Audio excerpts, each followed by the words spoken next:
बिस्मिल्लाहिर्रहमानिर्रहीम अस्सलामुअलैकुम। Breaking news आप तमाम भाइयों से शेयर की जा रही है कि ख़ादिम हरमैन शरीफ़ैन शाह सलमान बिन अब्दुल अज़ीज़ की जानिब से बयान जारी हो गया है।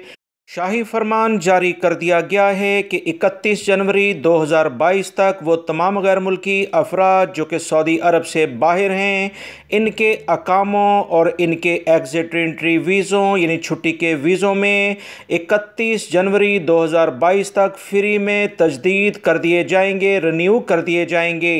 बहुत सारे गैर मुल्की भाई बहुत परेशान थे दोस्तों। सुबह तक इस बारे में कोई इतलात नहीं थी। ख़ादिम हरमैन शरीफ़ैन शाह सलमान बिन अब्दुल अज़ीज़ को अल्लाह रब्बुल इज़्ज़त खुशी अता फ़रमाए और इन्हें खुशहाली अता फ़रमाए कि इनकी जानिब से गैर मुल्की अफराद के लिए बहुत अहम हुक्मनामा जारी कर दिया गया है। तमाम गैर मुल्की अफराद जो अपने मुल्कों में कोरोना से मुतल्लिका वैक्सीन की बिना पर परेशान थे, वो अब डायरेक्टली सऊदी अरब में आ सकते हैं। आप तमाम भाइयों के अकामे और एग्ज़िट एंट्री वीज़े, छुट्टी के वीज़े 31 जनवरी 2022 तक फ्री में तजदीद करने का सऊदी हुकूमत की जानिब से शाही फरमान जारी हो गया है।